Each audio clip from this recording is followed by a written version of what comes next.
listeners, and welcome back to the Skylight Books podcast series. It's the first Better Than the Movie of 2026. We're here to close out a trilogy. We're closing the circle on our Clive Barker directs his own adaptations series. We're bringing back one of our favorite guests. He was here to talk to us about Hellraiser. A year before that, he was here to talk to us about Nightbreed, and now we're talking Lord of Illusions, or the story it's based on is called The Last Illusion. His name is Garon Cockrell. Hello. Thank you for having me again. Nice. And our names are, I'm Justin Remer. I'm Allan Traylor. I'm Tyler Austin. And we're doing this remote, but we're gonna be great. We're gonna knock it out of the park. For those of you unfamiliar, Better Than the Movie is a little podcast where we three booksellers get together with a talented guest to discuss movie adaptations of books. 2 years ago for Allan's birthday, and to really sock it to Tyler, who's not a fan of horror, we thought, let's do Clive Barker. And then we had so much fun with Garon. We were like, come back next year, let's do more Clive Barker. And now, once again, more Clive Barker.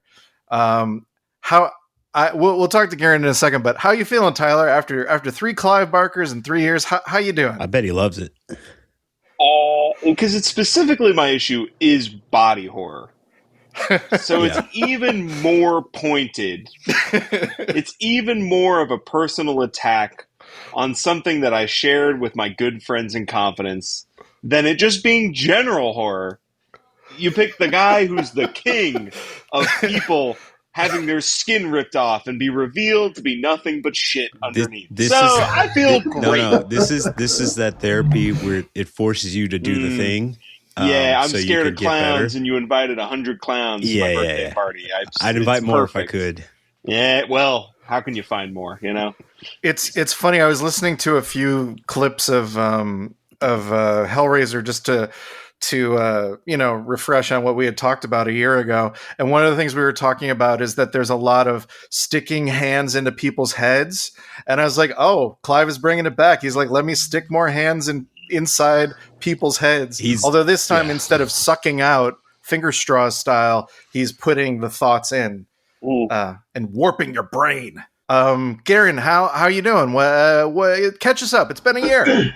Wow. Let's see. You could probably cut the part that I said from answering this question last time and just replace it here, because it's pretty much the same thing. Just doing my thing. Cool. Time is an illusion. It is. And I am a lord of that illusion.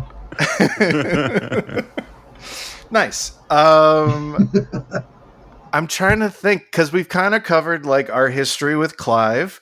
I guess we should maybe tackle this before we get into the synopsis, like a little differently. So, like, how are we feeling closing this circle? Like, is this a satisfying big ending, or is this kind of a whimper compared to the other films we've covered? What do you think, Garon? Oh, that is a really interesting question. I think this. Oh man, I don't know if whimper is the right word. I think it's an appropriate way. This is the last movie he directed, isn't it? I think so, yeah. There have been other adaptations of some of his stories, but he did not do them. Yeah, he hasn't directed anything since, which is kind of surprising to me. Although I guess he had health issues, maybe that's why. Oh. Yeah, because that... So, not a spoiler for the end, but sort of me showing my cards is that I did think this is the best directed of the three. I don't know about best written. I think maybe the script of like Hellraiser, say, makes a little more sense. Yeah. But I was like, wow, this is fairly stylish and like looks good. And I mean, the CG is maybe something that we can talk about. Yeah, it's a product of the time. It's a little Lawnmower Man-y. Yeah, it's very Lawnmower Man-y. Lawnmower Man 2. Yeah, the straight-to-video Lawnmower Man. Job's War. I can't remember if we talked about, if I've mentioned this. I can't remember if I mentioned this before, but my writing partner, probably about 10 years ago, worked in a pizza shop in West Hollywood where Clive Barker was a regular. Oh. And so, always had very kind interactions with him. There's no real story here other than that he came into the pizza shop and seemed like a nice guy. And he's always inserting his fingers into everyone's pizza. His very young boyfriend's mouth. No, he's like, I just want to change you. I want to sculpt you. It could have been us. Actually, speaking of changing and sculpting, it is funny considering the way that a lot of the names from the story got carried over to the film, but are not the same. Like the Butterfield from the story got like a real sexy makeover in the movie. This movie feels like someone read the Wikipedia of the book and then was like, I'm going to do my own thing, but it's also the same writer. It's truly kind of insane. Yeah, I was wondering how you guys were going to handle this because they are not even remotely not even the close. Same story. Not even close. Yeah, and you know what's a really good idea? The idea of the short story. Hey, hold this body all night in this like weird mansion or what, in this weird apartment. Like that's kind of a cool setup as opposed to like there's a Charles Manson gang in the desert of weird magician. Yeah. Dude, how else are you going to get to the Magic Castle? I mean, twice in a movie, if not to completely rearrange things so that you could do that. I did laugh that it was like, oh, the Magic Castle is not illusions, it's magic. Yeah. Dark magic. And he goes there for leads, dude, which is insane. So good. Yeah, I did like the part in the movie where he like breaks into the one crime scene, and is it Valentin finds him, and he's like, "Oh, how'd you find me?" He's like, "You need leads. This is the only place you've been," kind of thing. Like,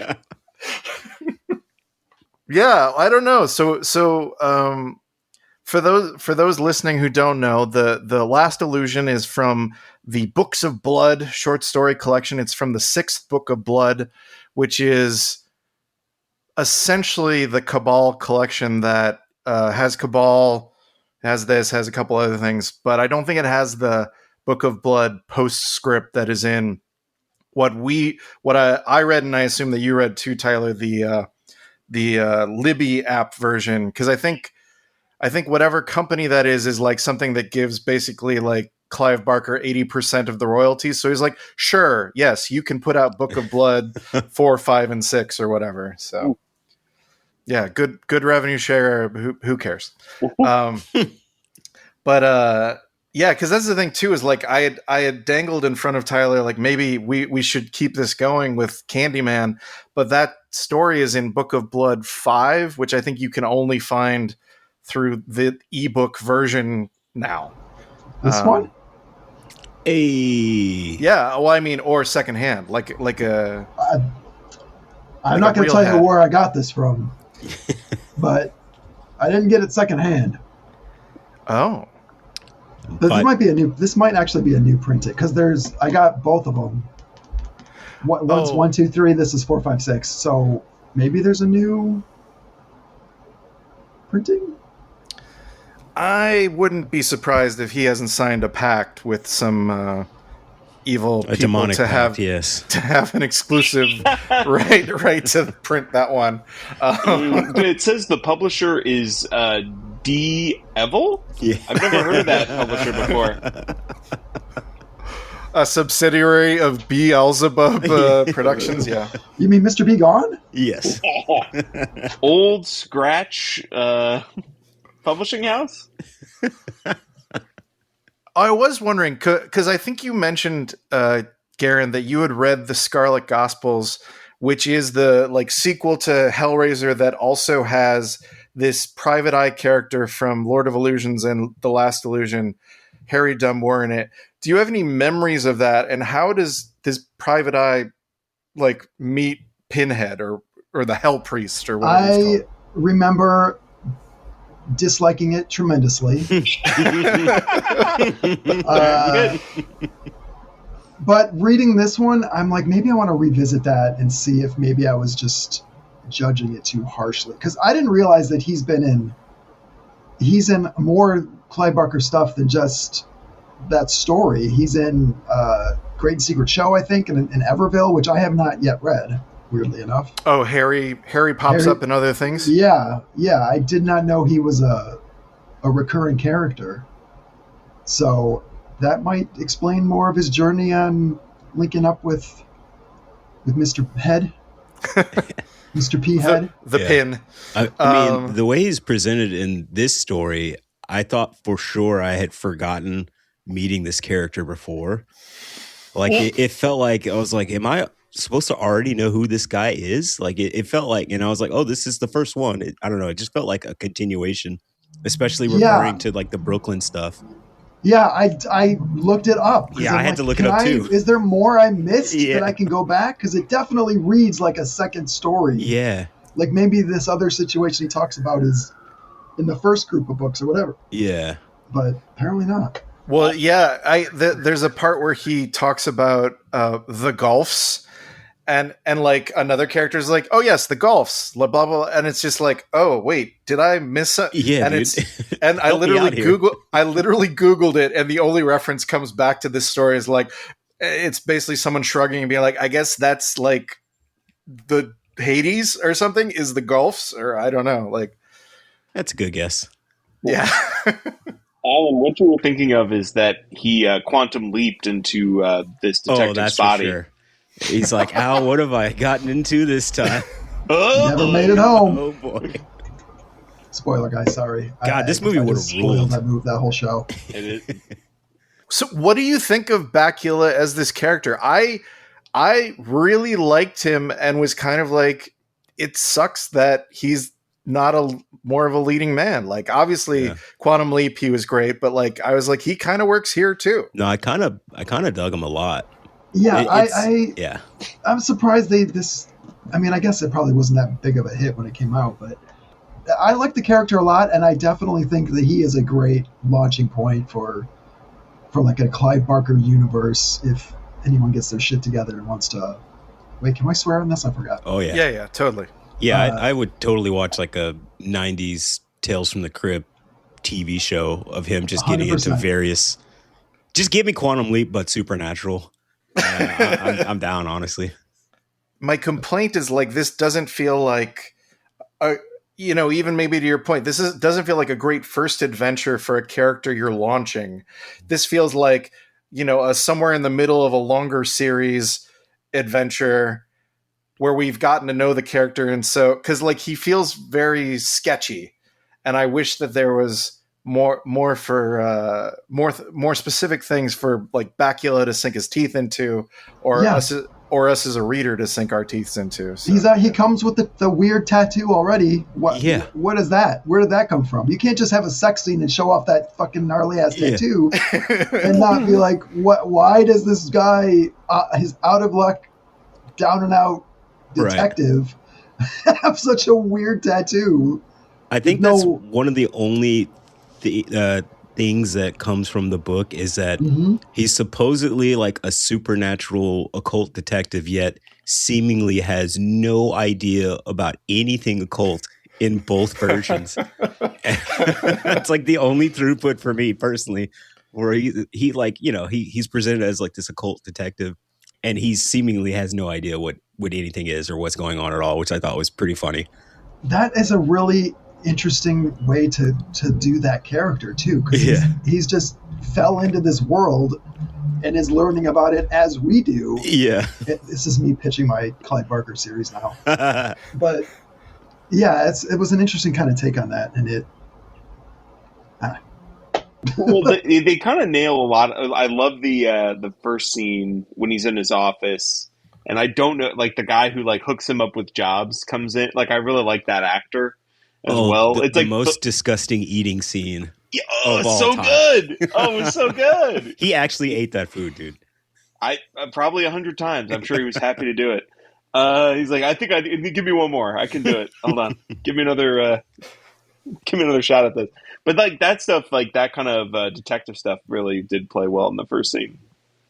So you could see it like setting up. But basically in both versions, anyway, we can start to get into it, I guess, more. But like, it seems like he's had one instance of working with the occult, possibly.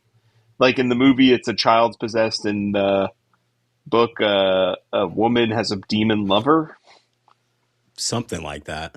And then, but yeah, it does seem like it's not quite. There's not enough information to really understand. Yeah, and also I wanted to ask Garon. You said something about a sex scene. Did you watched it on disc? I'm assuming, yes. Yes, I did. Because the streaming is the 10 minutes shorter. R-rated. Yeah. Is the 10 minutes shorter theatrical cut where it's just like a hint of a sex scene, like it kind of like cuts away. It's an involved sex scene. Oh yeah, there's some sex. There's some sexual situations. I had to watch that director's cut, baby. I mean, it's like it basically turns into Kama Sutra for like 5 minutes. Wow, did not get that version. No, not at all. Truly, he like gently lays her down in the bed, and then they like soft cuts to them like her head resting on his chest, and that's all. Oh my god! Yeah, that's really. It's almost kind and sweet. It's at least 3 minutes long. Yeah. So wait, then you guys didn't even see the tattoo?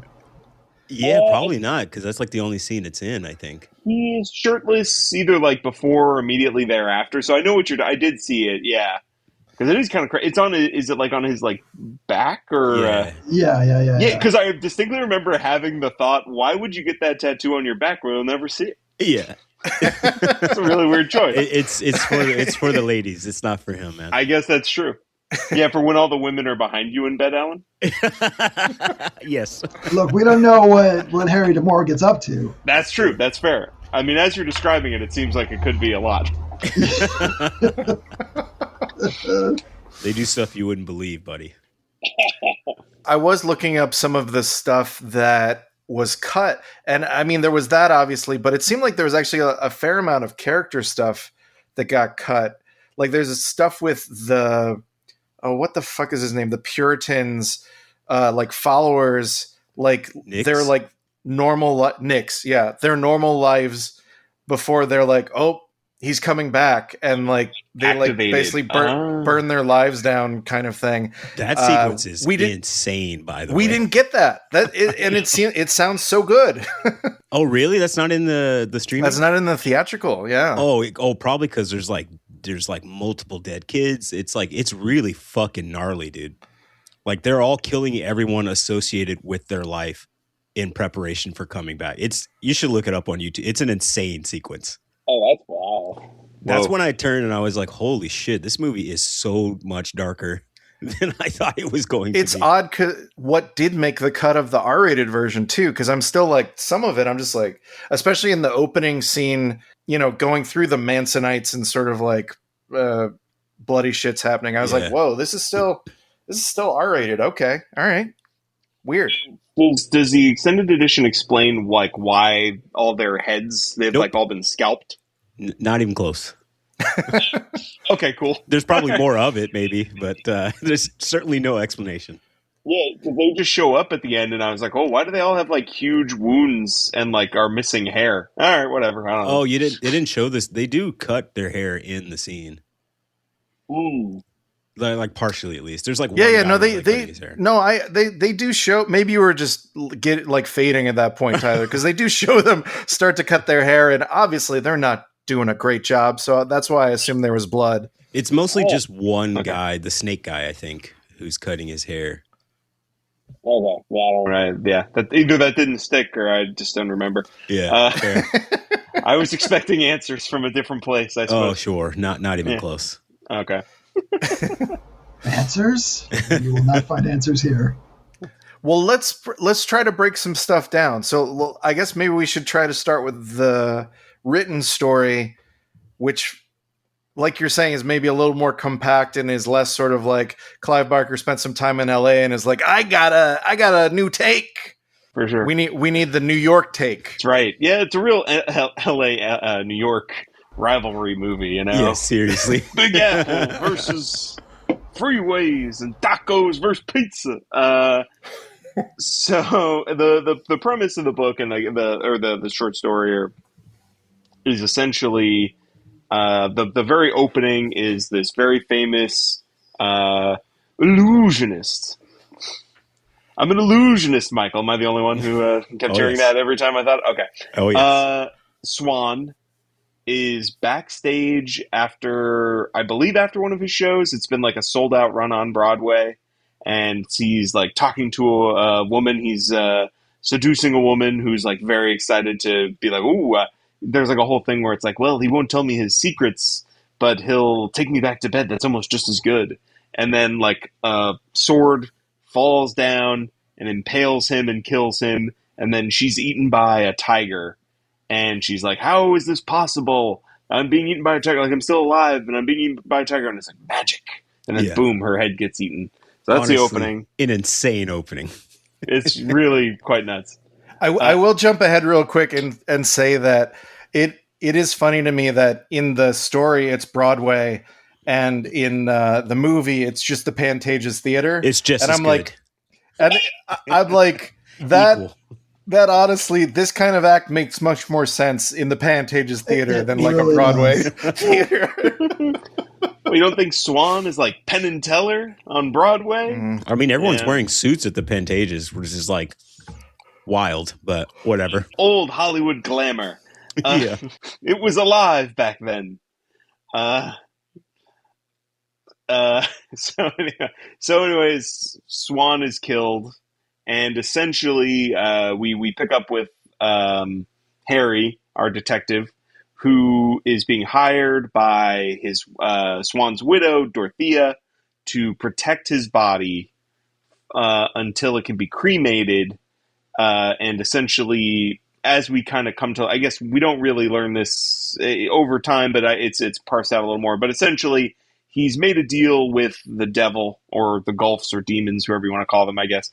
And that gave him the power of miracles, but unfortunately the world doesn't give a shit about miracles, so he just becomes a bad magician. And so they're sort of like coming, but he's made a mockery of them by being a magician, and so they're always trying to kill him, but he's managed to kind of fight them off. And so now they're coming for his body, and they're basically going to like drag his body to hell and torture him for infinity, I guess. And so it's Harry's being hired to guard his body until this happens. And so he takes the job because he's immediately attracted to Dorothea. And in the movie, it's young Famke Janssen, so who could blame him? And so you imagine her. Young braless Famke Janssen as well. Just like no bras in any scene whatsoever. Which and felt like a choice. Sheer. Sheer. Yeah, I was like, this is kind of wild. Like, it was a definitive choice, I feel like. Clive knew what was up. So basically he's there. He's going to guard the body. He's guarding the coffin that has Swan's body. And we meet Valentin, who is his like longtime assistant, who's also going to be aiding him in watching the body, who gives him like a steak dinner and an after dinner drink. And then all of a sudden Harry falls into like a crazy dream or something. I guess the floorboards start falling away. He thinks he's falling into hell essentially. Like Swan sits up in the coffin, right? There's like a bunch of like, it's a crazy dream that he's having. Nice. It's basically he wakes up and they think it's like, oh, Valentin poisoned you or something. Right? Did she actually poison him, or did he not get poisoned? I don't know. Is it just evil? That part's never resolved, is it? Not exactly. I took it as read that it was maybe Valentin, because then he bumps into him later, and I can't remember. He doesn't like apologize, but there's like I thought there was like some kind of acknowledgement of like, oh, my bad. I think it's maybe, is it just like, the Gulfs are coming, and then I don't know. To be honest, I don't know. But then Butterfield shows up, the lawyer who has been spoken of, and they're like, hey, you can beat it, pal.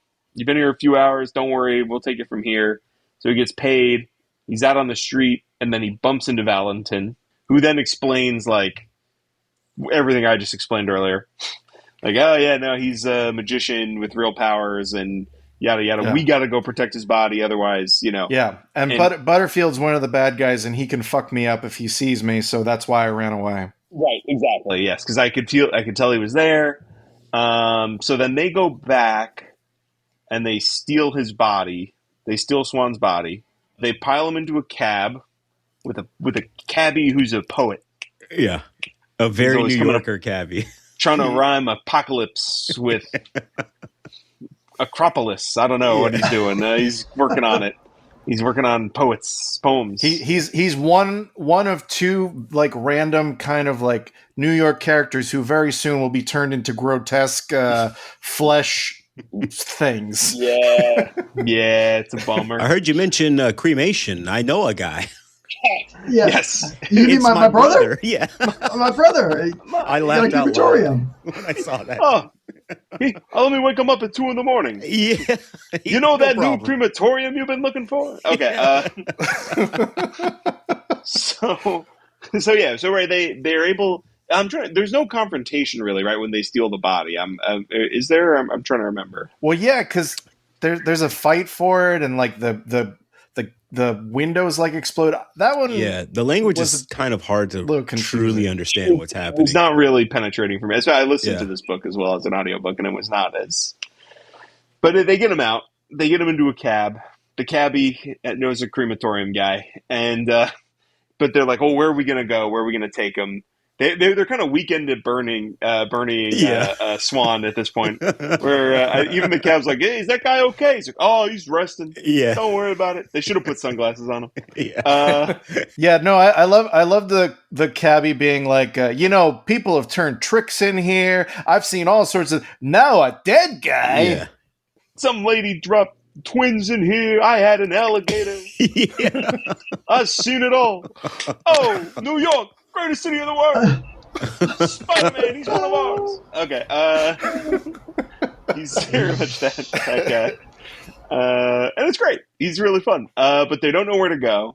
Well, this is also this thing where these demons have like, I guess there has to be limits to their powers on some level, but I do love that they're like, they can show up and make you believe that you're being eaten by a tiger. Oh, I'm sorry. So when he's on the street before this all happens, he goes to the woman who was with Swan before. This is just a very brief interlude of like goes to investigate like what happened the night Swan was killed, and she's still under the belief that she's like in the belly of a tiger because that was all something that the demons made her believe was happening. Yeah, well, and also the way he wrote it, I believe too. Yeah, I assumed her head got fucking eaten by a tiger. The way it's set up really well and written really well, but yeah, it's kind of an interesting turn of like, oh, she's still alive, but like she's insane now. Mm-hmm. So that also happens before he gets back with Valentin. But so anyways, just close that up. So then they're like these demons who have power to make you believe you've been eaten by a tiger, but they're like, where do we go? My apartment? And he's like, they'll check there first. And it's like, I love that they're like hitting the pavement. They're like, the demons are going to the phone book. Like, has he got a listed apartment address? How do we find this guy? As opposed to like just being able to sort of magically appear wherever they are or something. But, and it's so easy to find Swan because he's always got his show up on Broadway. They had to buy seats in the mezzanine to get in, but they're like, okay, we'll go to my office instead because that'll be the second place they look. And then then the cabbie interjects that, well, that's great. Well, we'll go to your office. I'll call the crematorium guy. We'll get him over here. We'll get the body, dusted up real good. We'll pay him double his rate. And they're like going to wait until the cabbie calls. The guy's going to come over from Queens. So it could be a while. He goes out to get some food. This is the first clue to me that I'm like, oh, well, we're not going to have a cremation because like the crematory guy is just coming to your office. What the fuck is he going to do in your office? Right. Yeah. Clearly this is a fake out and something else is about to happen. Well, I mean, they only presented themselves two options as to where to go hide from the demons. And the first option was the first place they say they would look. And the second object is the second place they say they will definitely look. Maybe go directly to maybe meet the guy there. Yeah. Let's go to the address of that place. Yeah. Let's go to your brother's place of business. Yeah. A place I've never been. They'd have to drive to Queens. You got to go over a bridge to get traffic. there. Yeah. Do we know a guy who's a cab driver? Because I feel like he could maybe get us there. Yeah. I don't know. It's hard. The random person that none of the demons know about. Yeah, dude. That we just miraculously ran into, whose brother has a crematorium that we're intending to get the body to. Super willing to help us. Go? Could we go there? Would be a better idea. Would be a smarter idea. So they're waiting it out, and then Dorothea basically arrives. Well, so it's described as like a beautiful woman stops the cabbie on the street, and because he's a poet, he's succumbs to beauty so easily, and lets her into the building, and it's revealed to be Dorothea, and she's like, "Oh, Valentine is he's the bad guy, he's the one who tried to kill my, he's trying to help the demons, blah blah blah blah blah." Because on the street, Valentine's already been attacked. This was again, going back a little. When they meet on the street, Valentine's attacked, so now his whole arm is under bandages because the demons saw them briefly. So she's like, look at under his bandages, he's no man. And it turns out he's a demon, but he'd also said that there are agents in the demons' camp who've been keeping Swan aware of their attacks. So it just essentially reveals that it's him, that he's been his tempter, but essentially he's gotten into some sort of Stockholm relationship with. I mean, once you get to know Swan, it's hard. He's just a good dude. He's a good hang. Or, maybe it's a K-pop demon hunters thing. Maybe he's just trying to kill the demon within himself. That's true, man. With the power of music. Yep. And magic. Illusions. So that's part of it. So he's revealed now to be a demon. He was meant to tempt him, but he's like, actually, I'm more loyal to him than them. So trust me, I'm a good guy. And then he's starting to say, Dorothea, she's one of them. She's one of them. And it is revealed she's one of them. It is actually her, but she's possessed. Sort of. It's in some way. Really clear. She kind of just shrugs and is like, well, I didn't really have a choice. I just joined them because I had to, I guess. And it's like, oh, okay. I guess to eat him. Most unsatisfying explanation where clearly he's just like, oh, I'm too deep into the story. Yeah. I didn't think out why the fuck she would turn to the bad guys. Oh well, she just does. Yeah, Butterfield had made a very persuasive offer. Yeah, and accepted it wholeheartedly. He hit her with some serious litigation, to which she could not refuse. It does seem to be the case. And so she becomes like a weird monster that he shoots, and then she dies. But she makes some crazy sound to signal Butterfield that they're here. And basically, at this point, all hell breaks loose. Mm-hmm. Where he we meet the New York building super, or janitor, I guess. I don't know what who's like, hey, I just love being in this basement. Oh, the furnace guy? Incinerator. Yeah. This furnace is my livelihood. He never leaves, right? He's always down there. He loves it. The man loves it. Except to lock the front top door that they're trying to get out of. Can you get a more obvious metaphor than they're like, we'll escape by going up. Oh no, we're being drawn down by the demons. What's up and what's down? Who can say? He's great. He loves his furnace. A real Stephen King character, honestly. The furnace guy. And Butterfield goes down there and basically throws. I would call them demon seeds, I guess. I don't know, what else you would call them. He's got a very fancy box with all these things, and he's like, I have to put this in the fire, and he throws them in there. And then closes the door, and then all these demons. They're like demon shrinky dinks, but they get big in fire instead of water. Exactly, because they're demons, so they love fire. Fire makes them grow. Oh yeah, that makes sense. Yeah, right. It all tracks. I mean, it's obviously. I mean, we're all on the same page as Clive here. I think so. And they come, and there it is a really effective moment. I thought of the guy's mother, calling to him from inside the furnace, is a great sort of let me out, let me out. And he opens the door, and then he's burned alive as all the demons come out. Tough break. Yeah, it's pretty rough. And then this all leads to a big battle on with an axe. Harry grabs an axe from the pornography agent's office. An important detail, I felt. And uses it to slice off or chop, I guess, more chop off. Well, so he's basically like, Siren Song to the Basement by the demons, who have like turned Byron the poet and the janitor into like disgusting human flesh instruments. Yeah. I think Dorothea as well, right? Is also like they're playing her rib cage and like it's really crazy. It's pretty good. It's some real Hannibal turning a person into a cello shit. Like, yeah, for real. Yeah. So then he battles with an axe and chops off Butterfield's arm, and then like. Again, it's all these crazy visuals of like, right? He hits one of the demons and like, instead of blood, a bunch of eels pop out and they fly up and connect themselves to the ceiling by their lips. And then one of them explodes and like a bunch of shit comes out, or I don't know. Yeah. It's a lot of that stuff. And he's basically writing practical effects that he hopes to realize at some point. And then never even attempts them. No. Right. No.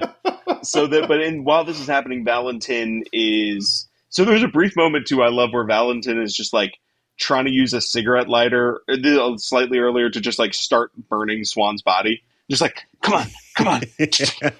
Like, I gotta light this guy on fire. God damn it.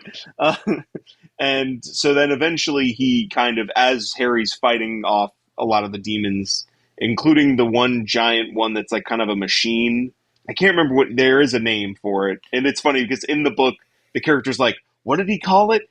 It was a something or other. And I'm also now. Oh, is it like a rapparee or something? Yeah. Yes, that's the one it is. Yes. There's also the castrato. Yes. The castrato, right, with the crazy voice. Castrato? No. I don't remember which one that... Yeah. Is that the one at the house? They shoot that one. Yeah. Yes. Because Castrato was at the house, like... So that's the thing where you're like, was there a fight to get out of the house? There was, because that was the Castrato. Yeah. Oh, yeah, that's right, because he's like, do you have any idea what we've just done? Not really. It's a little unclear, actually. Just you want to recap it. Yeah. Further feeling of, like, what book did I not read before this? Because they're mentioning demons by name as if I should definitely know what that is. There's world building, and then there's the feeling of just treading water, like, just throw shit out like we've established this, even though I've established none of this. I'm building it. Hey, let Clive cook. Yeah. So yes, the Castrato, right, they get killed, then the Reparee is like this, like, it's like more mechanical sounding. It's like a machine of iron that like runs on malice or something, I believe is the term that he uses. And that's coming up the stairs. And so Harry's trying to fight all these guys off, but it's getting harder. And then they like come upstairs, and Valentin is like put a bunch of like origami, like paper roses and like swan on swan. Pretty good. I'm putting that together now. That's exactly what it deserves. And he like lights him on fire, and then it like causes it like Swan, instead of like burning up, is like awoken in some way, and then able to then like send fire that like burns the Reparee and like kills all the other demons, and then essentially all the other, because the premise is that he's had like some sort of magical safeguard on him, but like if there's a powerful enough bad guy, they could get through his defenses. So presumably this is one of those safeguards, is that he's kind of dead alive, waking up and shooting fire. Yeah, he becomes a fire shooting monster guy. It happens. Then all the other demons are dispatched, except for Butterfield, who's like, "You've made an enemy, Harry." And Harry's like, "I'm glad." Get you next time. Yeah. Deathstalker 2. Yeah, there's that. And so Butterfield runs away, and then Valentin dies, and then Swan is burned up, and then Harry collects all the ash and then throws them into the river. And that's pretty much your last illusion right there. Yeah. Yeah, that's your Book of Blood. Question. Why couldn't they have just burned the body before any of this shit ever happened? Well, so there is a contract. That's right. Oh yeah, there was a time. There was That's like a window of time that they had to leave him in state before he could be burned. I totally missed that part. Allan in the front row. Yeah, the answer is it's fine print. Long time listener, first time asker. Thanks for calling in. So the reason is it's fine print in the devil contract. Okay. Yeah. That's a rookie question. Why are you even calling in my show? I'm Mike Francesca on WFAN FAN. New York Demon Radio Network. What's going on? That's okay. Still your biggest fan. Thank you. Call in next week. I will. It is some crazy, like, of course they couldn't have just burned the body right away. That wouldn't be fair. Like, but it's when could we burn the body? 3 hours ago. Like, it's yeah.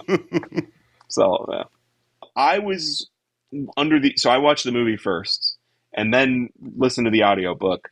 So when I have, not to spoil too much of what I think about the movie, but when I found out what the premise of the book was, I was like, oh, this is exciting. I really like this idea. Yeah. And it kind of goes in some insane directions, but that I wasn't expecting. But I do really like the premise of like babysitting this body and it kind of being an all in one night sort of adventure. And it feels more like a potential detective story. Like it feels like a supernatural detective story as opposed to the movie, which still tries to keep some trappings. But even when I was sort of selling it to you, I was like, well, it's like a noir horror, but I'm like, it kind of loses the noir. Yeah. Like even like Sunshine Noir, it like loses that vibe. It definitely does. It doesn't lean heavily enough in either direction. You know what I mean? At times, it's not like what's that other one? Like Angel Heart, I guess, is more of a noir horror than this one. Really, it tries, and I think it did a decent job of it. I just kind of feel like there's more that could have happened, and I wonder, like, if someone was like, let's redo The Last Illusion, if in today's horror climate they would allow it to be what that story was. In the 90s, would they have done a one-room, basically, horror movie? I feel like they could have. Honestly, after seeing something like Death of a Unicorn, yeah, why not? Like, that's a very small, like, scope, and... But in the 90s, I mean, in the 90s. Like, when this came out, they probably like, there's not enough here. Nothing happens. Yeah. But now we have, like, Green Room, and we have, like, all that stuff, we've done it, and it's been successful, and... I think Hollywood is more open to that kind of a very restrained, small... Contained horror, whereas the 90s, we don't really... I mean, even in, like, Friday the 13th, they're all over the fucking woods. Yeah. I guess that's a good point, because I was talking to Allan before you guys got in the room, that I think I mistakenly thought I had seen this movie before, because I had seen the HBO movie Cast a Deadly Spell. With Fred Ward. Which is a Fred Ward... PI in the 40s that has like witchcraft and the occult and stuff like that. And I almost wonder if it's something like that. It's like, oh, well, if this is not going to pay cable, if we're going to put this in a few movie theaters, like there's got to be, production value or whatever you want to call it. Or Yeah, because I think the idea of a guy in a room guarding a body that's like, oh, what's real, what's not real? Am I being attacked by demons? Am I having these crazy dreams? Have I been poisoned? Am I not been poisoned? That's like fertile ground. I think that kind of rocks. There's a pretty good Black Mirror episode that is basically kind of that, but it's a video game instead of supernatural. But it's like, he has to stay in one location, and he's never sure what is real and what isn't real. I think, isn't Autopsy of Jane Doe basically that same thing too? I've never seen it. In the morgue the whole time, and crazy shit starts happening. It's actually really good. Oh shit! It's pretty good. It's got Emil Hirsch in it, and I almost want to say Brian Cox, but I'm not sure it's Brian Cox. I'm gonna look it up. I remember when it came out, but I did not see that movie. Let me see. Yeah, me neither. Yeah, it's good. I was doing some reading about it. Is Brian Cox? Oh, Brian Cox. That feels right. I was going to say, I was doing some reading about the story, and I found someone who had done like a breakdown, and they mentioned that it's actually really close to a Dashiell Hammett Continental Op story, called The Gutting of Couffignal. Couffignal. I think that's as close as I'm going to get. Couffignal. But it seems like it's almost certainly a riff on that story where the guy is employed to babysit a room full of wedding gifts in a mansion on like Long Island, and then suddenly a bunch of like gangsters show up and there's like shootouts and stuff, and so it does kind of seem like a similar riff of like, whoa, babysit this body, and then like demons show up. So it's like I kind of, it is like more, even that version of it is more rooted in like a noir story, like a classic noir story, than like the version we end up getting in the movie. I mean, LA just fucked it up. Yeah. New York, greatest city in the world. What can I say? Well, shall we jump into the Lord of Illusion? As best we can. Also, the thing that is so funny, like in the opening scene, when I realized that Kevin J. O'Connor is playing the Swan role, I was like, this is a different reading. Yeah. Like this is not a suave illusionist. No. I mean, he's also younger too, but like this is a different reading of this character for sure. He was European in the book? I honestly don't remember that part. I don't remember that either, but it definitely felt erudite, at least. Yeah, there was like a reference Dorothea made that I was like, oh, you know, like we only come they're to New from York. Like they live in Germany, right? Yes. Okay. So again, like a very different read. Yes. Instead, we got not Tom Noonan. Very good. Can you imagine if it was Tom Noonan as Swan? That would be an incredible movie. It couldn't be worse. I'm trying to remember. I mean, obviously Kevin J. O'Connor's been in a million things. I'm trying to remember what he's good in it, I should say. Yeah, no, he's pretty good. The only thing I can think of him that I've seen him in is the Mummy movies. Oh yeah. That's kind of it that I can think off the top of my head. Oh, you know what? I saw him in like a random 80s indie movie called Candy Mountain recently, where he plays like kind of a dirtbag musician. And so like, yeah, I think maybe I just had the vision of him as like this dirtbag musician who got caught up with the Manson family kind of thing. I mean, sort of. I don't feel that way. Except he's got the gift. Mm-hmm. He's got the shining. Nix can see it in him. Nix can see the shining in him. Well, speaking of actors who I personally only know from one other role, this movie begins with Nix, who's like a crazy cult leader, who I really only know as George Costanza's boss from Seinfeld. Kruger, the guy who's like, oh no, we're a smoothing company and we smoothed off the head of a statue.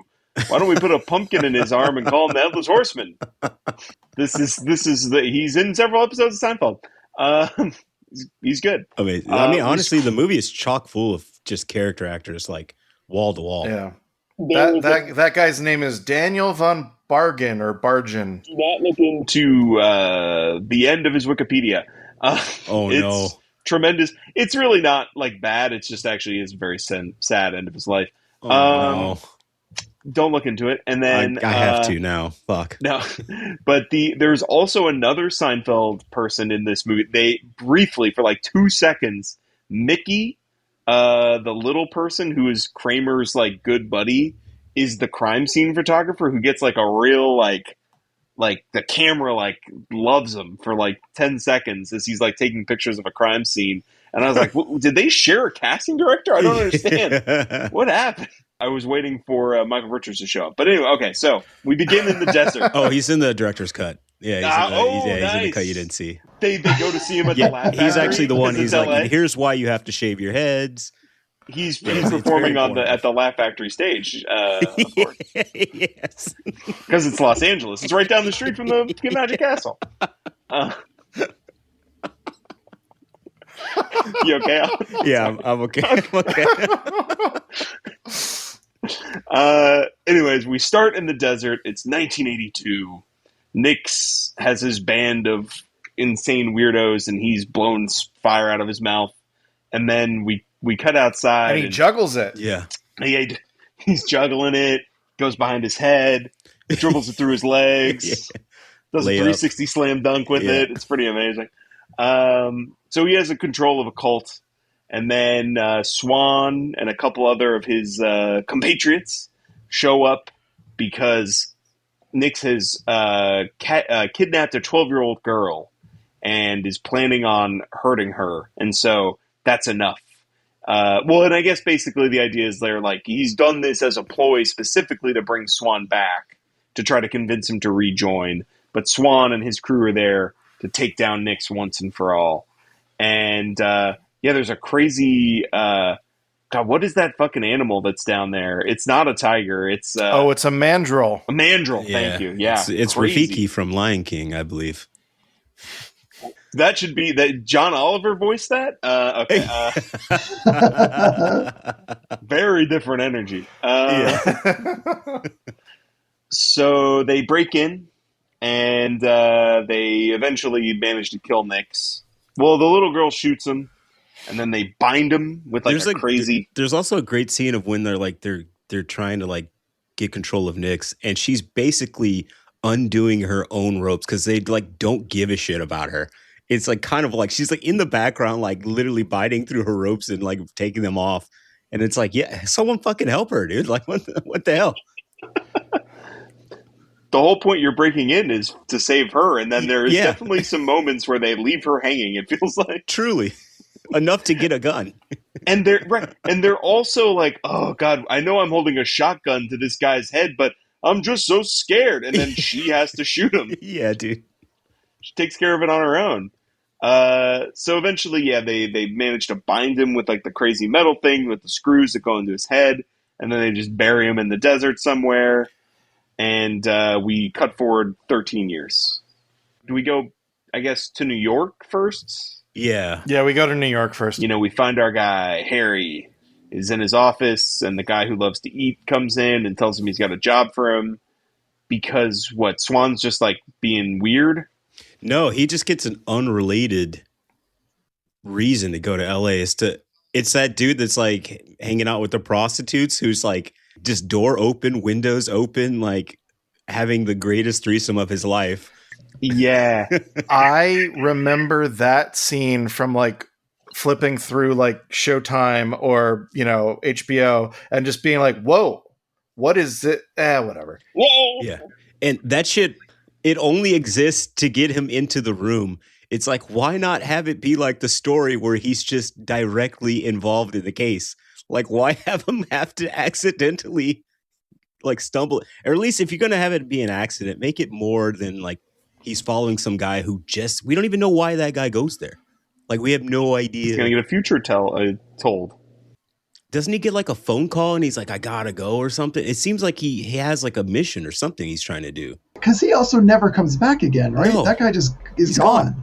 Yeah, he's out of there. Well, he's going to meet one of the guys who helped Swan kill Nix, who's now using, I guess, the same power to be a fortune teller, right? Is as I understand it. So then he goes. So that guy something. Wait, real quick. What was there anything about his occult abilities that put him on this job in the first place?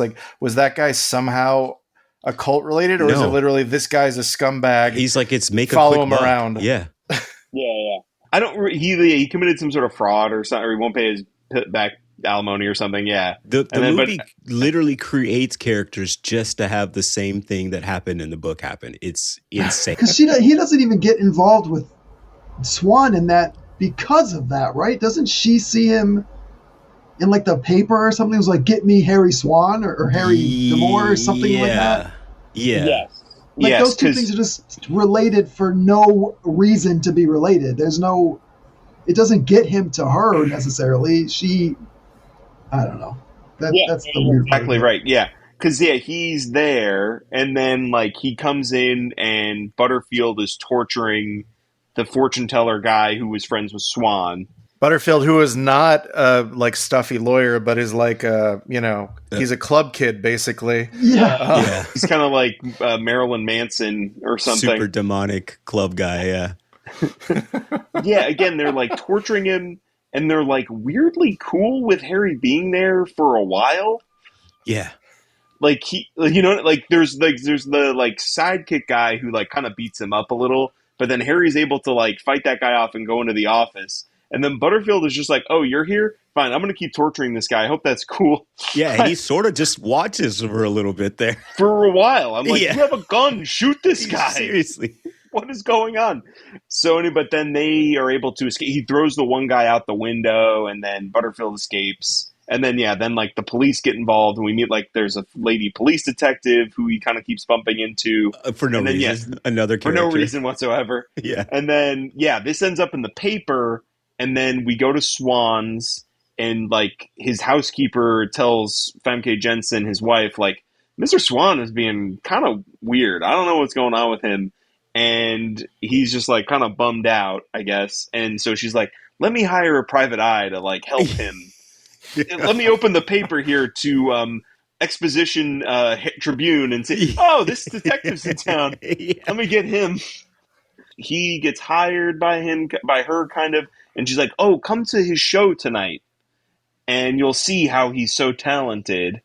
So he does that, and then he's got a new illusion he'll be trying. First time, never been done. Yeah, you're gonna it's love going to it. help you figure out what's wrong with him by seeing him on stage. Yeah, well, you gotta understand what he's got going on. This guy. Yeah. So a bunch of swords come and stab him to death, and basically a pretty amazing sequence, honestly. It is actually really cool. It's one of the better sequences in the movie. Yeah, he's like stuck on a rotating platform, and he's like unlocking himself out of a bunch of different locks while swords are following where his limbs are supposed to be. And then, but something goes wrong. He gets stabbed by like 6 different swords that fall, and he's dead. Which there was like a tarot card that we saw shortly before this that was like, is this predicting it? Or exactly, yes. They're right, because he, with his last moments on Earth, the fortune teller does a palm reading for Harry. And then, there's the tarot card that pulls up, right? I feel like is the moment, But the funeral happens like pretty later. It's like yes, you're well right. into the movie.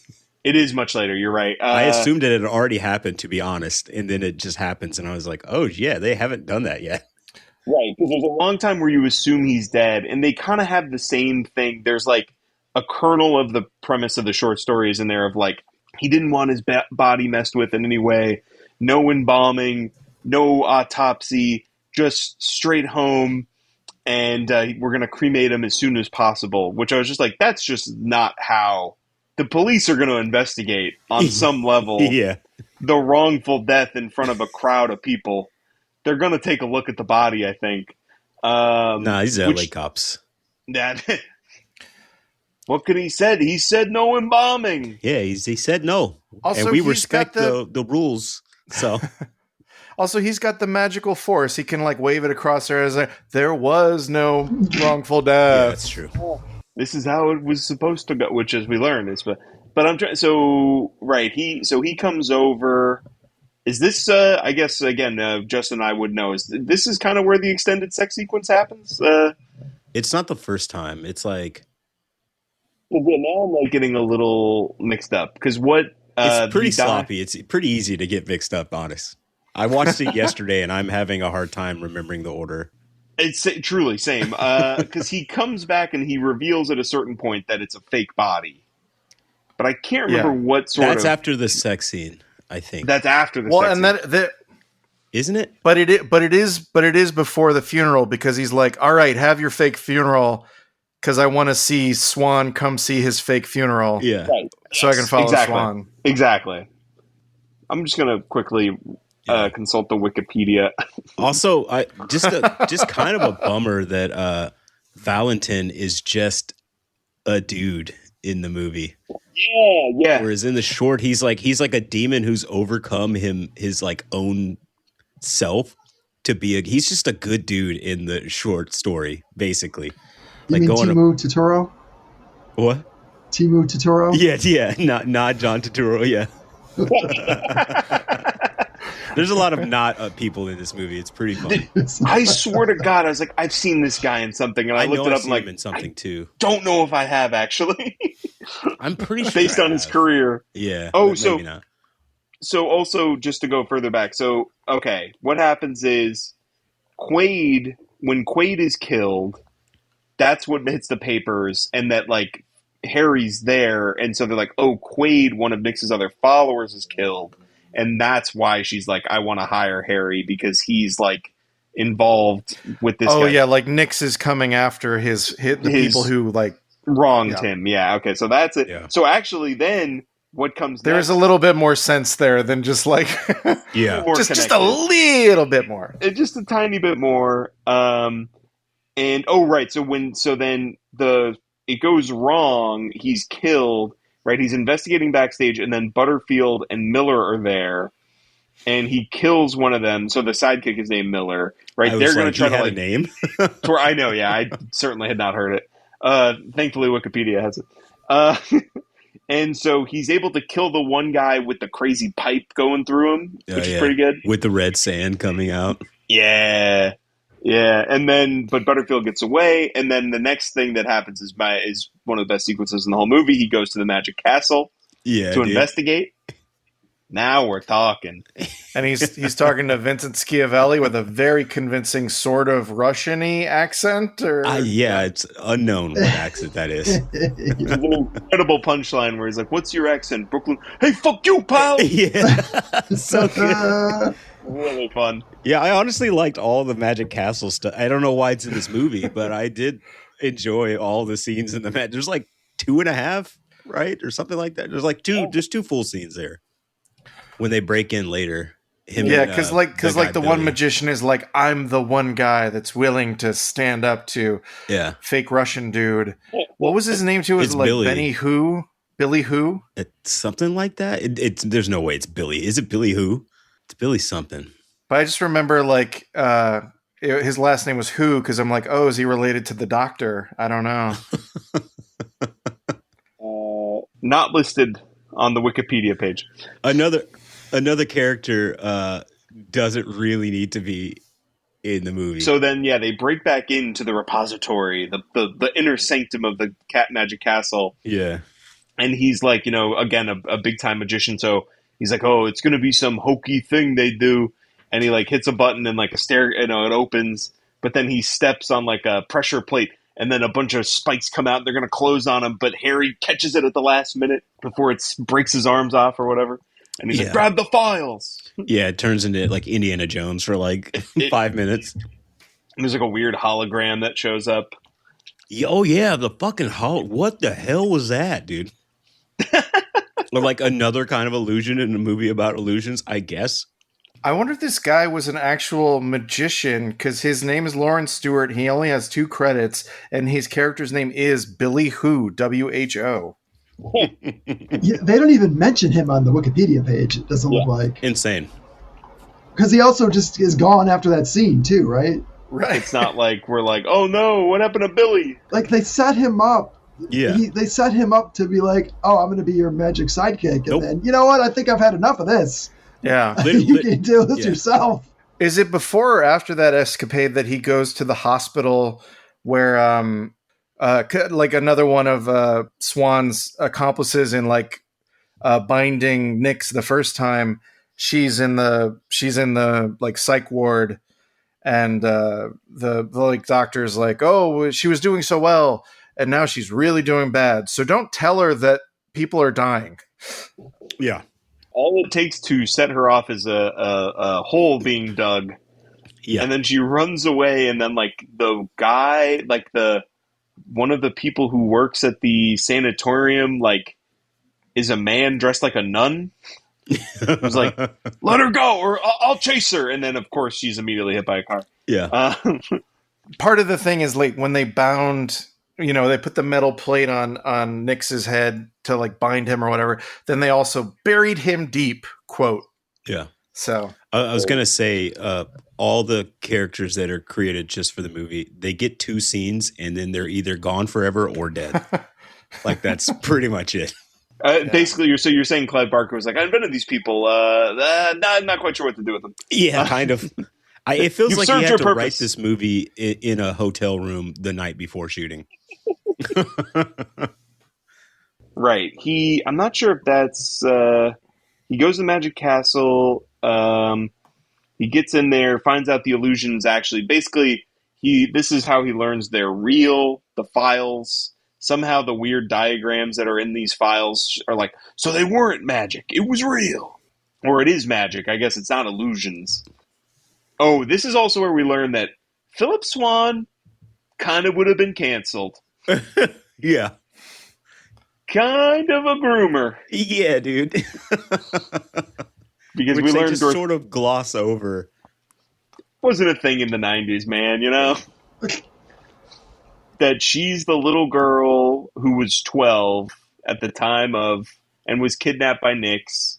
So we learned this, and that's kind of, she's like, I married him, I love him, but I didn't marry him for love, is like the thing she keeps saying, and then this is where they hook up.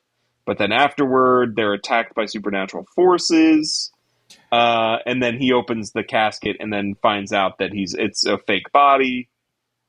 By ripping his jaw off. It's crazy. And like a bunch of dust pours out. Then they're attacked by the fire phantom thing. Yeah. Which is an astral projection of Nyx, maybe? I'm not really sure. Oh, the digital Rubik's Cube? Yes. Yes.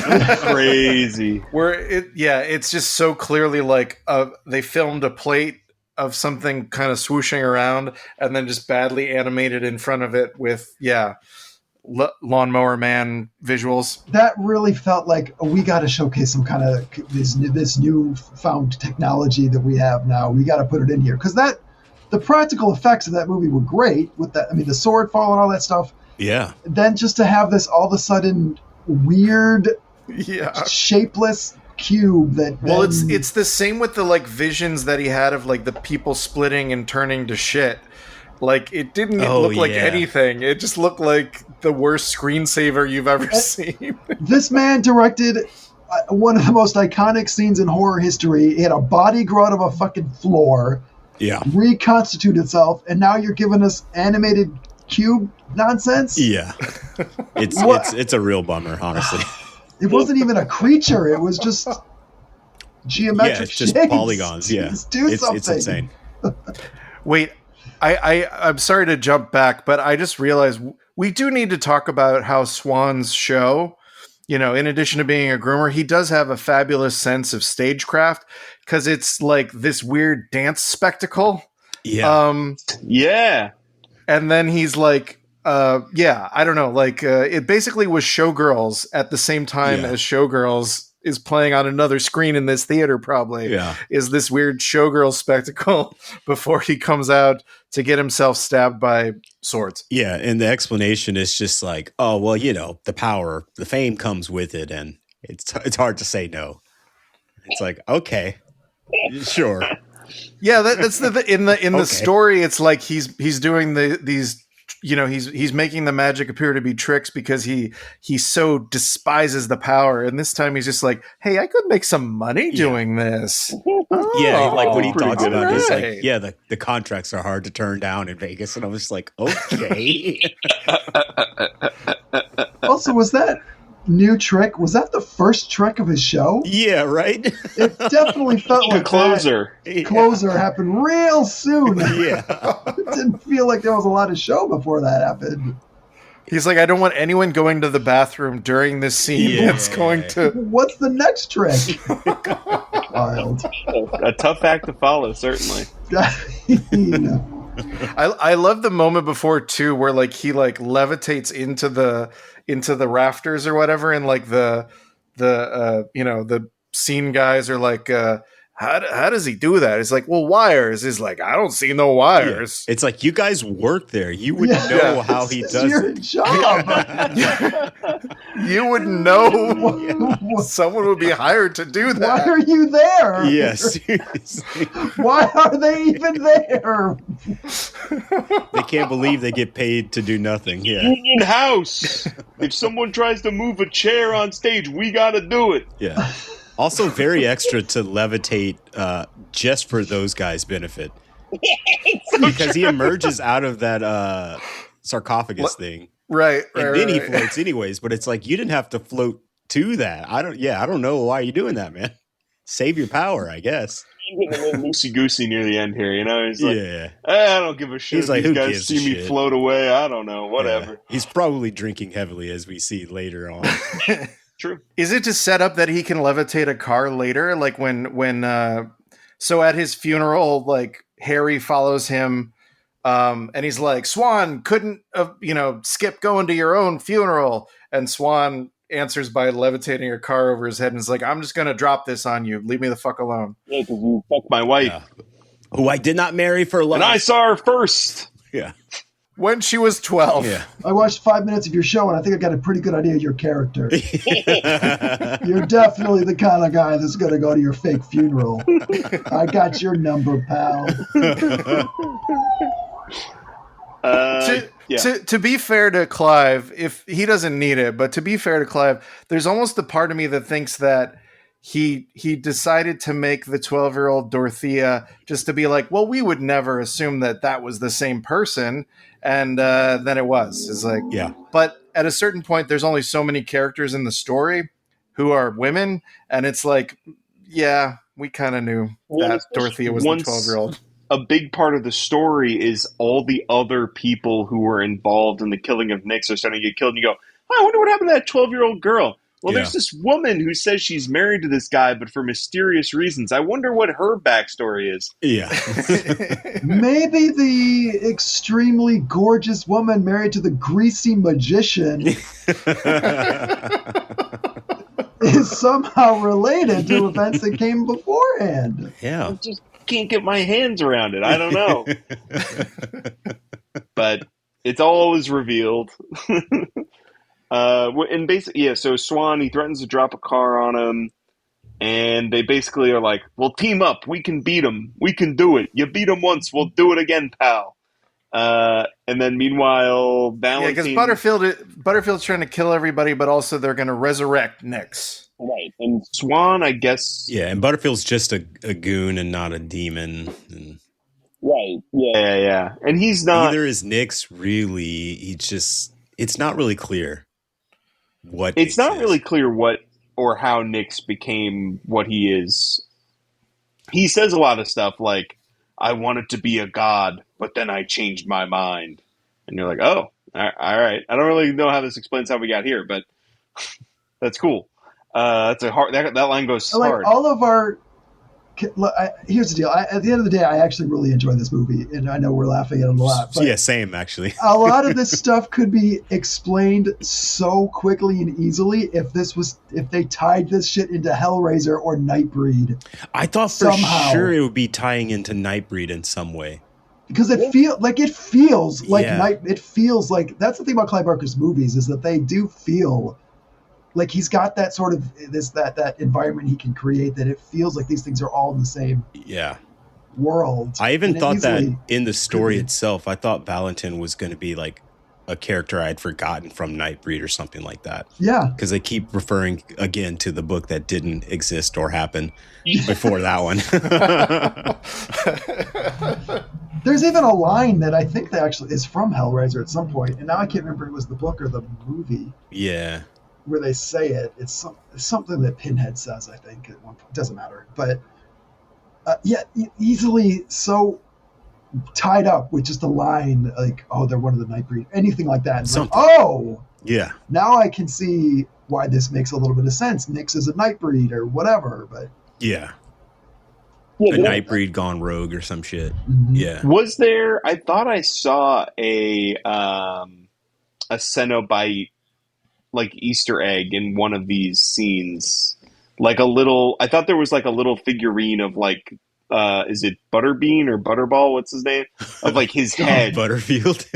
No, from Butterball. Butterball from the Cenobite. I swore I saw his head in like a shrine or something that was in like that he's investigating. Well, when they take the mask off of Nix, he looks kind of like one of the Cenobites, if I'm remembering right, because the way the design on his face, he looked kind of like that. But I'm gonna have to re-see that, see if I can spot that. Yeah, I think it's in the place where he breaks into There's a moment where he's like looking around and there's like a weird... Oh, the Magic Castle? Not the magic... the apartment of the guy who gets killed, I think. Okay. Quaid's fortune teller apartment. Yeah. There's a brief moment where I was like, I'm almost certain that's meant to be like the head of Butterball, as like a little like Easter egg statue thing of him. So anyway, but I'm not 100% sure. I can't say for like sure. The way C-3PO is like in the Temple of Doom kind of thing. Like, Exactly. Yeah, it was a little nod for the true Barker heads out there.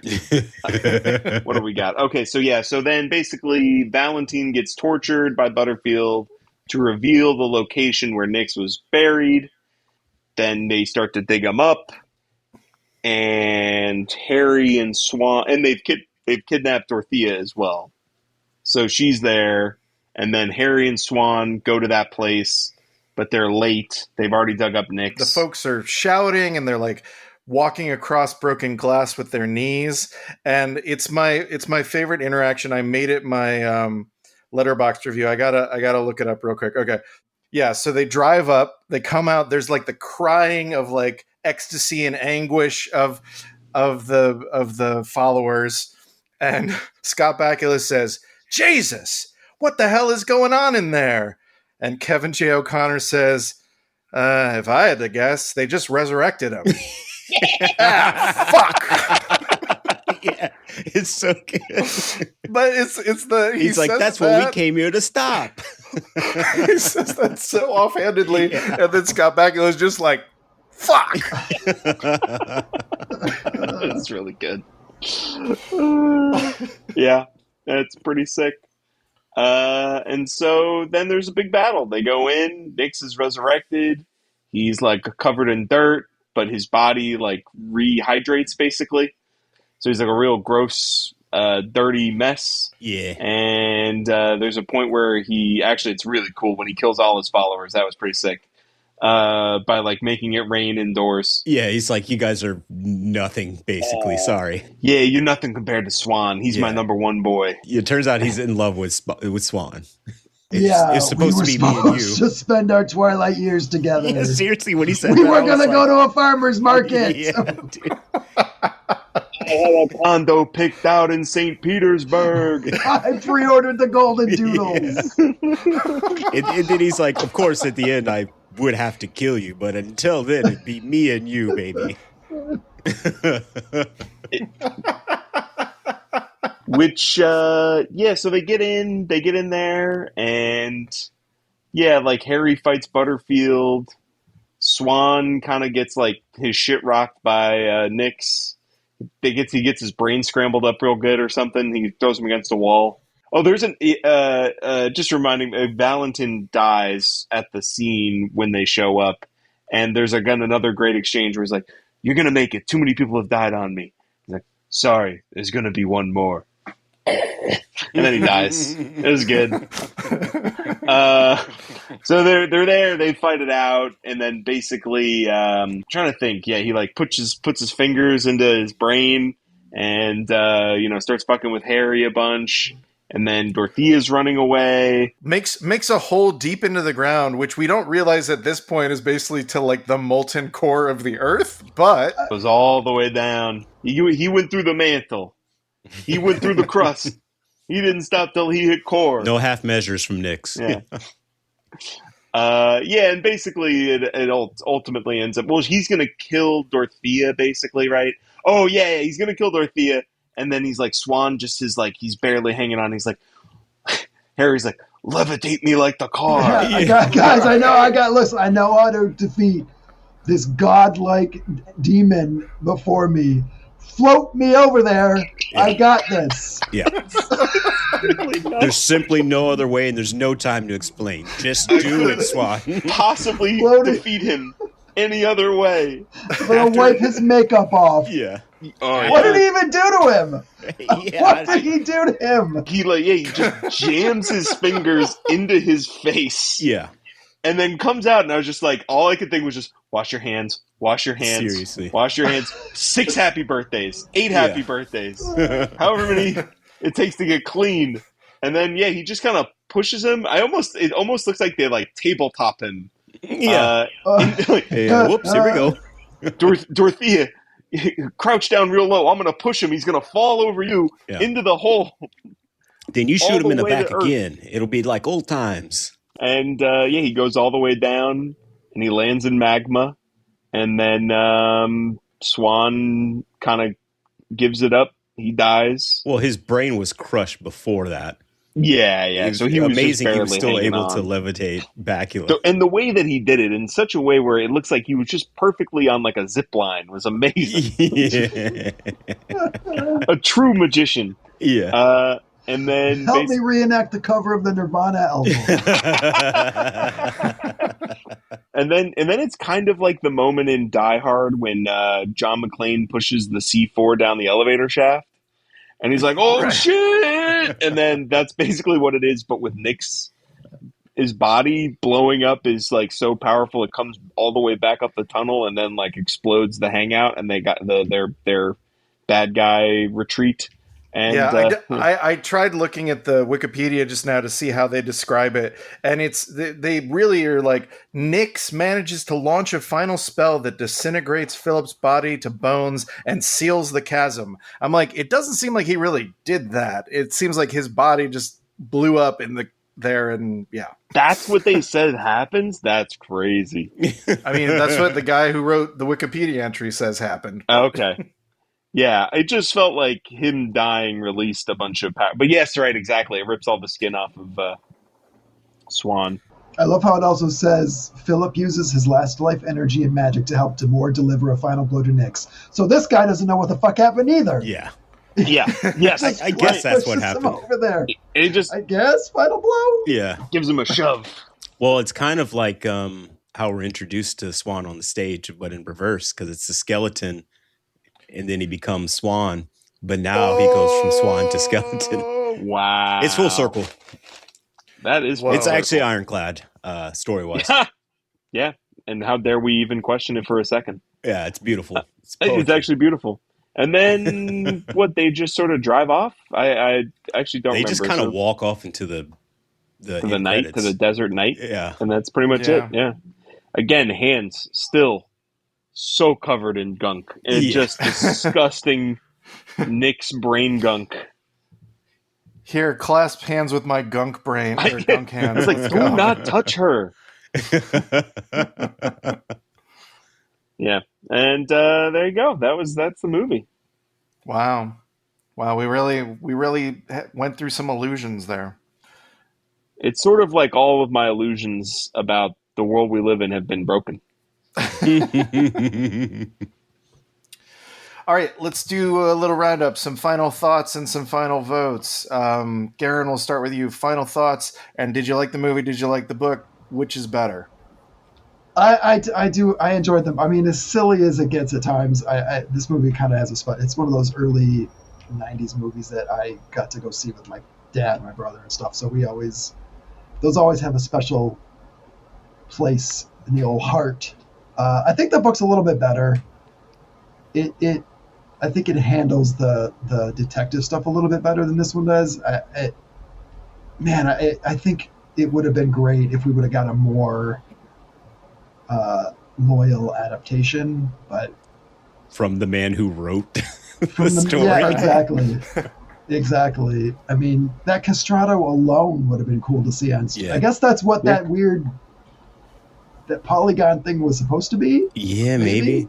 I was also sad to not see any of the tiger shenanigans, which is all throughout the book. Yeah, that tiger came back, and we don't get it at all in the movie. Yeah.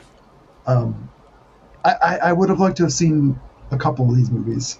I would have liked to see more Scott Bakula fighting the demonic forces, but I liked it. Overall, I liked it. Bakula fights Dracula. Come on. Oh, here we go. There. It's right there. Man, what we could have had. All right, old BBL, as you have it on your thing. It's old baby Al. Come on, man. I like the story more. The story is suitably also a lot of nonsense, but the poetry of his writing is so effective.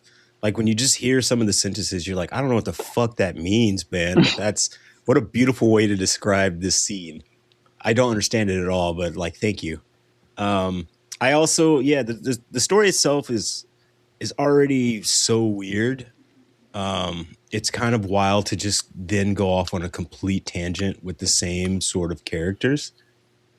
I ultimately did like the movie as well once I understood that it was completely different, and I was just like, oh, like, yeah, this is just like a 90s like Cast a Deadly Spell like kind of insane ride.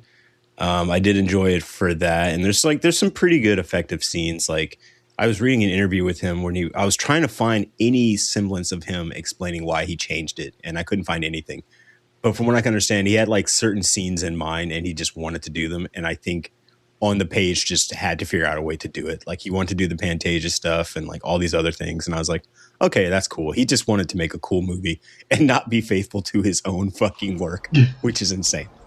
But yeah, I like the story, I think, best of all. But I did enjoy the movie. All right, Tyler. Heyo. Yeah, you know what? All things considered, I did like both the story and the movie. It's fun. Like, the movie, you just kind of need to be on its wavelength. Yeah. And I think if you can get there, even though a lot of it is a little goofy and weird, but again, a lot of the practical effects are super impressive. And I would agree with you, Justin. This might be the most. Hellraiser does also look good, but this is probably his most accomplished as a director. So there's just like, I don't know, there's just nice stuff of being like, oh wow, LA. It's not like, we're not there. It doesn't feel like everything's on a green screen. So it looks good. And it like, Bakula is good. Kruger's great. Just so cool to see him.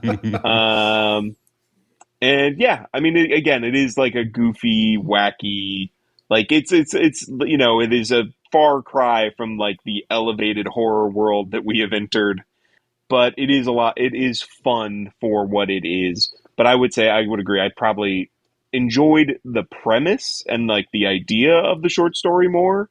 And again, like, Barker's writing it does execute it really well. So I would recommend both, but I would lean towards the short story. All right. Looks like the short story won. I'm going to just then provide my slightly contrarian take that I did like them both, but I think because I really appreciated Barker's, I don't know, confidence or whatever behind the camera, despite the shitty CG, but with the cool practical effects. I think I just like that movie a little bit more. I think Barker's take on the detective story isn't the freshest. And so even though I agree, I think he's a really good like prose stylist. And like, I think Cabal is a good example of that. Yeah. And even Hellbound Heart is a good, it's there. Like, I would also say, I forgot to mention, I feel like maybe one of the reasons why he changed it so much is that he was like, I think it would just be Hellraiser again if I have it take place so much in the same room. So he's like, I'm going to move it to LA and change the entire story, I guess. Yeah. Because, I mean, that is the thing, is that at the end with the demons in the story, it is almost kind of like, and then the Cenobites come out, but they're not Cenobites. Someone else has the cinematic IP for that or whatever. Yeah, but I think it's pretty close. I think the thing that's been nice about this whole essential trilogy that we've done is like just exposing me to Clive Barker. Like, I haven't been like opposed to Clive Barker like maybe you would be, Tyler, just because of the body horror aversion. But it just gave me a good reason to get acquainted with these that I didn't really know apart from Hellraiser the movie. So I've enjoyed the journey. I did also want to throw in real quick. I mentioned it to you last night, Tyler, that I was listening to a bit of the Garth Marenghi audiobook Terror Tome. Oh, hell yeah. Does everybody know Garth Marenghi? No. I've also tried to explain it to many people, Justin. It was a time and place. It was like a horror parody show on UK TV. I think now it might be on Peacock or something. Yeah. But it's like this kind of pitch perfect, inept horror TV show, and it's supposed to be the writings of this horror genius in quotes, Garth Marenghi, who also stars and directed it. Yeah. And more recently, he's just started like writing his books. Like the comedian has been writing the Garth Marenghi books, his audiobooks, and they're fantastic. Yeah, but I only got like maybe a third into Terror Tome, but like it's so clearly riffing on Clive Barker. Yeah, because it's the main character's a writer, of course, whose typewriter comes to life and like fucks him and takes him to an alternate dimension, and it's into bondage and stuff. Rents his flesh apart, and funny. But I mean, like that's the thing is like he manages to do it like the Clive Barker and make it funny. Like maybe. Terror Tome by Mr. Garth Marenghi. I forget the guy's real name, but it doesn't matter. He's Garth Marenghi. Yeah. So, yeah. Let's check that out. There is a really fantastic book series that is basically detective stuff that's supernatural elements, and it's John Connolly, Charlie Parker books. They're fantastic. Oh, interesting. Like the entire series is fantastic. It's a detective, this kind of hardboiled detective that gets embroiled in like just regular cases that end up becoming big metaphysical kind of. It's really, really great series of books. There's like 20 or something odd books, but definitely check those out if you like detectives dealing with mystical stuff. And you've got your Dresden Files and all that kind of stuff, but this is much more on the noir side than the horror side. But the horror is so literary. It's just. Give it a shot. Give it a try if you like it. Now that I can get into. Yeah, they're great. I cannot believe there's no movie or show yet because the character's great. It's very, very well done. Nice. Did you have any parting thoughts, Al? Go see Cast the Deadly Spell if you like. Fred Ward. Yeah. I don't remember almost anything about it other than Fred Ward is in it, but. I bet it's fun. I remember I watched that, and then like 3 years later, they did a sequel, but they replaced him with Dennis Hopper, and I was sorely disappointed. The Fred Ward version is so much better. Yeah. What about you, Tyler? You got any parting thoughts before we send the folks off on their merry way? Speaking of Fred Ward, go watch Miami Blues. And Tremors. And Tremors, yes. Just Fred Ward appreciation, Yep. All right, great. Garon, you got anything you want to plug? We do still have Demonic and Other Tales in the Skylight bookstore, so folks can pick it up if they'd like. Pick that up. There's also The Darkest Hours. Pick that up. You can follow me everywhere. And my name is Garon. You can also hear me on Never Not Funny or How to Survive with Danielle and Christine. I'm all over the internet, guys. I'm everywhere. Twitch, TikTok, for now, until I realize how truly horrible it is now. Seems like you already do. Yeah, I do. I do know. I know. All right. Well, this has been a delight as ever. We'll have to have you back on. Probably not to talk Clive Barker, but just some other reason. We got Rawhead Rex. Oh, dude, I'm down for that. He didn't direct it. But yeah. Well, we'll see. But anyhow, thanks so much for listening, you folks out there listening. Hopefully we're going to have a nice full February of cool episodes. Better Than the Movie will be back pretty quickly. We're going to do Wuthering Heights because we have a guest who is chomping at the bit to take that movie apart, sight unseen. And I don't suspect they will be wrong. Well, there'll probably be something to tear all the way apart. But anyhow, thanks so much for hanging out. Good night. Bye. Bye.